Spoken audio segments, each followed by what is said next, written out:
Olá! Estamos de volta para mais uma aula do curso O Fruto do Espírito, e esta é a segunda parte do aspecto bondade. Como sabemos, o fruto do Espírito, de acordo com o texto base do nosso curso, tem 9 aspectos. Eles se comportam como se fossem 9 faces, mas estas faces são diferentes entre si. É claro que isso não impede que estes aspectos ou enfoques interajam entre si, como temos visto na relação entre amor e longanimidade, ou benignidade e bondade. E só para dar uma espiada no que vem por aí, ficará mais claro adiante que o amor segue ao lado de todos os aspectos do fruto. Portanto, o fruto do Espírito não tem só um aspecto ou face, mas vários enfoques ou sentidos, como temos testemunhado nestas aulas. Na lição passada, nos ocupamos em apresentar uma definição de bondade, e vimos que o Novo Testamento está tão adiantado neste tema que nem mesmo explica ou dá um significado para a bondade. Mas por que será que é desse jeito? Bom, isso pode ser esclarecido pelo fato de que é muito mais importante para os autores bíblicos mostrarem a bondade em ação do que falar sobre bondade. E não é o que acontece na realidade? Há muitos especialistas em amor e paz, por exemplo, mas nunca mostraram como é viver em amor e paz nem um dia em suas vidas. E aqui está o desafio que a Bíblia coloca para nós: sabermos o que são estes aspectos do fruto do Espírito e vivermos de acordo com eles. Falando de outro modo, como cristãos e cristãs, o fruto do Espírito é o nosso código moral. Cada um dos seus aspectos constitui as nossas regras de vida. Por isso, já não há mais espaço para a carne quando se é habitado pelo Espírito.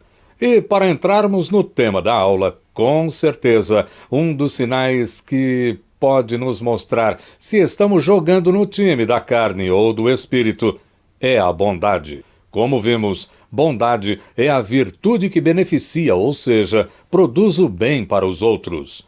Já tem gente demais dizendo que apenas quer, que apenas deseja o bem dos outros, mas fica só aí. É desejo apenas de boca. Não sai disso, nunca põe em prática o que diz desejar.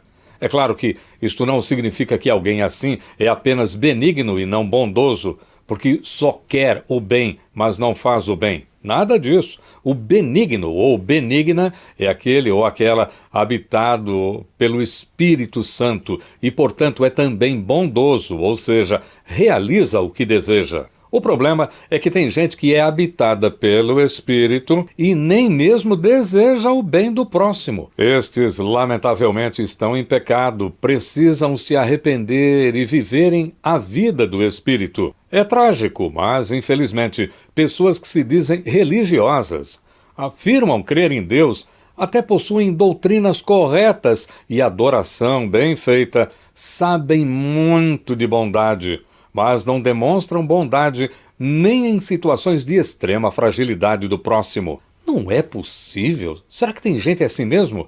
Tem. E quem falou que isso é assim foi o próprio Jesus. E como foi adiantado na aula anterior, neste encontro falaremos apenas de um modelo exemplar de bondade. Como você verá neste caso, ficará muito claro o que vem a ser a bondade do Espírito. Mas antes vamos à leitura do nosso texto base, Gálatas capítulo 5, versículos 22 e 23. Mas o fruto do Espírito é amor, alegria, paz, longanimidade, benignidade, bondade, fidelidade, mansidão, domínio próprio. Contra estas coisas não há lei.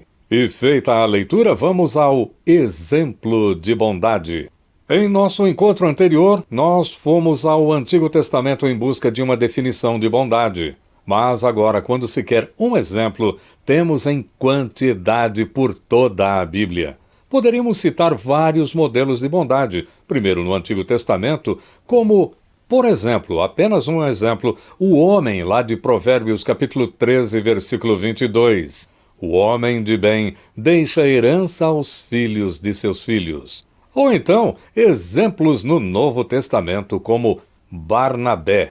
Veja como este homem foi chamado por Lucas, o autor de Atos dos Apóstolos, no capítulo 11, versículo 24, a primeira parte. Era homem bom, cheio do Espírito Santo e de fé. Excelentes, todos eles, mas para esta aula vamos seguir Jesus, que conta uma parábola muito interessante, onde é narrado um belíssimo exemplo de bondade. Trata-se da parábola do bom samaritano. O texto completo, que não será lido aqui, encontra-se no Evangelho de Lucas, capítulo 10, versículos de 25 a 37. Lucas, capítulo 10, 25 a 37.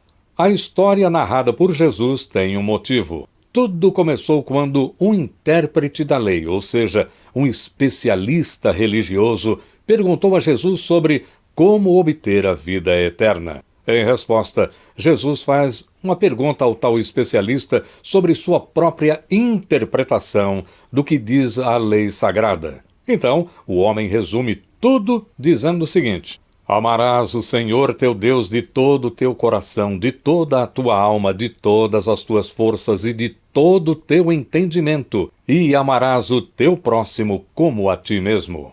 É o que vemos em Lucas capítulo 10, versículo 27.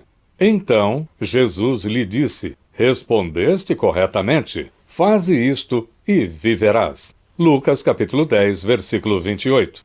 Mas, para que não percamos um detalhe importante, um pouco antes, no versículo 25, ficamos sabendo que aquele especialista se apresentou para testar Jesus. Então, a intenção dele não estava em saber sobre uma questão específica, no caso aqui a vida eterna, mas continuar forçando Jesus, como vemos quando o intérprete pergunta sobre quem é seu próximo para que ele pudesse amar, como está no versículo 29. Veja, tudo isso prepara o leitor para uma discussão sobre amar o próximo por meio da bondade. Vamos à história que Jesus conta para responder quem é o próximo. Na parábola do bom samaritano, um judeu viajante entre Jerusalém e Jericó é espancado e roubado. Enquanto fugiam, seus agressores o deixaram como morto à beira da estrada, possivelmente nu e sem nenhum de seus pertences. E como aquela estrada era bastante movimentada, vários, digamos assim, socorristas em potencial passariam por ali. A narração de Jesus concentra-se em 3 homens que passaram naquele lugar, e isso está em Lucas capítulo 10, versículos de 31 a 33. O primeiro a passar, e que poderia ser o socorrista para aquela vítima, foi um sacerdote judeu, ali no versículo 31 deste capítulo 10 de Lucas. O texto nos diz que o sacerdote estava descendo a estrada. Isso significa que o sacerdote estava viajando de Jerusalém para Jericó. E como é que nós sabemos disso? Bom, passagens do Antigo e do Novo Testamentos, quando dizem subir a Jerusalém, indica ir em direção à cidade de Jerusalém. E por que é tão importante saber isso? Antes de responder, devemos entender que, segundo a lei, se o sacerdote tocasse no infeliz judeu espancado, principalmente se o homem caído estivesse impuro, de acordo com a lei, ou se o corpo estivesse morto, aquele sacerdote teria se tornado cerimonialmente impuro, ou seja, ele estaria impedido de participar dos rituais nas cerimônias no templo em Jerusalém, de acordo com a passagem que está em Levítico, capítulo 21, versículos 11 e 12. Confira lá. Mas o texto diz que ele descia, ou seja, ele já tinha saído de Jerusalém. Isso significa que o sacerdote não tinha necessidade de pureza cerimonial, porque não iria participar de nenhuma cerimônia no templo. Então, ele poderia muito bem ajudar o pobre homem caído e ferido. Só que, infelizmente, as ações daquele sacerdote, como está escrito, ele passou longe para evitar o homem ferido. Estas ações não estavam ligadas a nenhuma preocupação teológica, mas indicavam apenas falta de compaixão. Só que essa falta vem de um sacerdote. É um homem de Deus que simplesmente negligenciou a realização dos desejos mais íntimos do coração de Deus. Aquele homem religioso não demonstrou misericórdia, como vemos na seguinte passagem do livro do profeta Oséias, no Antigo Testamento, Oséias capítulo 6, versículo 6. Pois misericórdia quero e não sacrifício, e o conhecimento de Deus mais do que holocaustos. Lembrando que a palavra holocausto aqui significa sacrifício. Como se pode ver, por não usar de bondade, aquele sacerdote é o contrário de um homem bom. O segundo que passava pela estrada era um levita, de acordo com Lucas capítulo 10, versículo 32. Um levita, ainda que não fosse um sacerdote, ele trabalhava também no templo. Ele poderia cumprir certos deveres religiosos no templo e, portanto, seria semelhante a um sacerdote em questões de santidade. Vamos entender o seguinte: se o levita realmente estava indo para Jerusalém, a impureza cerimonial poderia ser cara para ele. Estamos falando de uma semana de impureza. Confira isso lá em Levítico capítulo 21. O capítulo inteiro vai falar sobre isso aí. Isso inclui o preço das cinzas, que ele teria que apresentar um sacrifício, as cinzas de uma novilha vermelha. Também a destruição das roupas que ele vestia na ocasião que tocou na pessoa, caso estivesse morta. E ainda teria que enterrar o corpo também. Claro, todos esses elementos, todos esses passos aqui têm custos e são grandes em termos de dinheiro, serviço e tempo. Mas o levita prefere atravessar a estrada a ajudar um homem que está sofrendo ou possivelmente morto à beira da estrada. O texto, em várias versões, diz que ele também descia de Jerusalém, ou seja, não precisaria estar no templo. O que é que nós temos aqui? Outro homem santo falso e que foi desmascarado porque não tem compaixão nem mostra amor ao próximo. Mais um que não é bom e também não é exemplo. O personagem principal da parábola, o herói na história de Jesus, é um samaritano. De acordo com alguns estudiosos desta passagem, a escolha de um samaritano para esta posição não é sem motivo de forma alguma. Jesus queria enfatizar a importância daqueles que foram marginalizados na sociedade, e os samaritanos eram um caso particularmente delicado entre os judeus. Os samaritanos eram excluídos sociais. Geralmente, os judeus nem se associariam aos samaritanos, a ponto de eles nem mesmo utilizarem os mesmos recipientes, como pratos, copos, talheres. Para os judeus, isso até representaria algum tipo de impureza. Os samaritanos eram considerados mestiços pelos judeus. Para maiores detalhes sobre o porquê os samaritanos eram vistos deste modo, eu sugiro que você leia o importante e esclarecedor texto que se encontra no Antigo Testamento. Lá é onde estão as raízes deste problema. Segundo o livro dos Reis, capítulo 17, versículos 24 a 28. A escolha de Jesus de um herói samaritano em uma história judaica é um golpe intencional no ego do sistema religioso judaico. Mas podemos dizer com certeza que aquele simples socorrista estrangeiro, aquele samaritano, em outras circunstâncias, digamos assim, em circunstâncias normais, se aquele homem não estivesse caído ali no chão, ferido daquele jeito, aquele samaritano seria odiado também por ele, aquele que agora estava ferido ali quase morto. Só que, para quem está numa situação como aquela, seria muito difícil recusar cuidados essenciais devido a uma rixa racial, não é mesmo? Afinal de contas, a vítima judia foi abandonada pelo seu próprio povo para morrer, e somente com a ajuda de um samaritano, alguém tradicionalmente indesejado, aquele homem seria salvo. O samaritano, portanto, o que é que ele fez? Ele providenciou um contraste muito grande, um contraste visível, e é o que nós temos aqui. Esse contraste visível com a falta de compaixão demonstrada por aqueles do sistema religioso. enquanto o sacerdote e o levita passavam do outro lado da estrada, evitando o envolvimento pessoal e não demonstrando a menor piedade nem compaixão com aquele que estava caído ali, o marginalizado do samaritano, como está escrito, compadeceu-se dele. Em bom português dos nossos tempos, teve pena do homem. Lucas capítulo 10, versículo 33.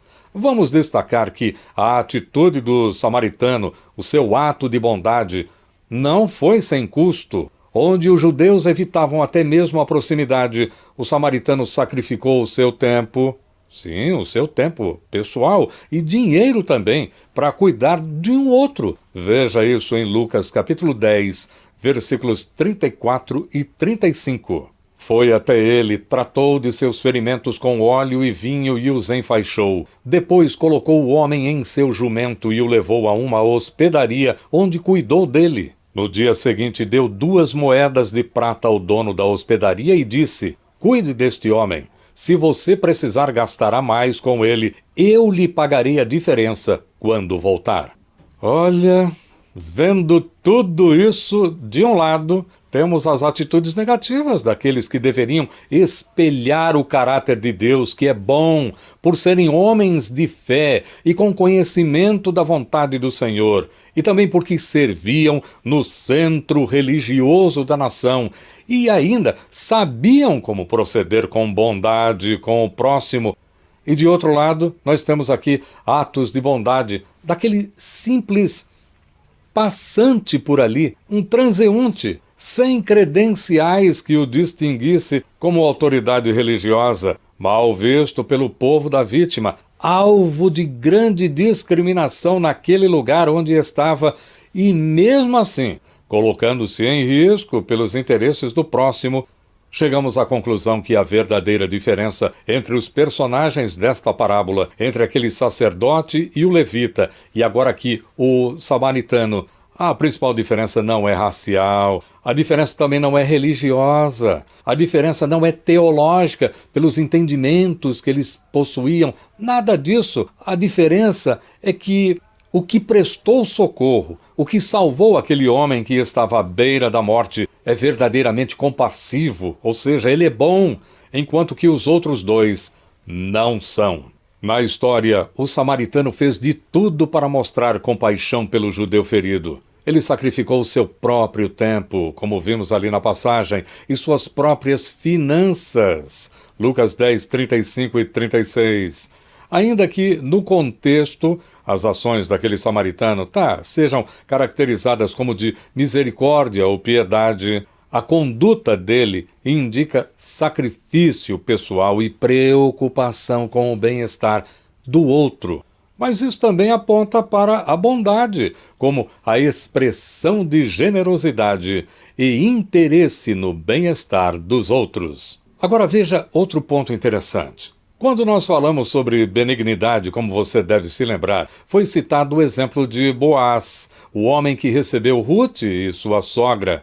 Naquele caso, nós temos alguém da própria terra, que é o Boaz, cuidando de uma estrangeira, a Ruth, e até se casando com ela, sob risco de não ser aceito pelo seu povo por causa da intolerância e do preconceito racial. Agora, aqui, na parábola do bom samaritano, ocorre uma inversão. É a vez do estrangeiro cuidar de um necessitado da terra com custo pessoal e sob risco de se envolver em grandes problemas, porque está com um habitante local gravemente ferido. Em ambos os casos, nós temos a benignidade e a bondade, o amor em vontade e o amor em ação.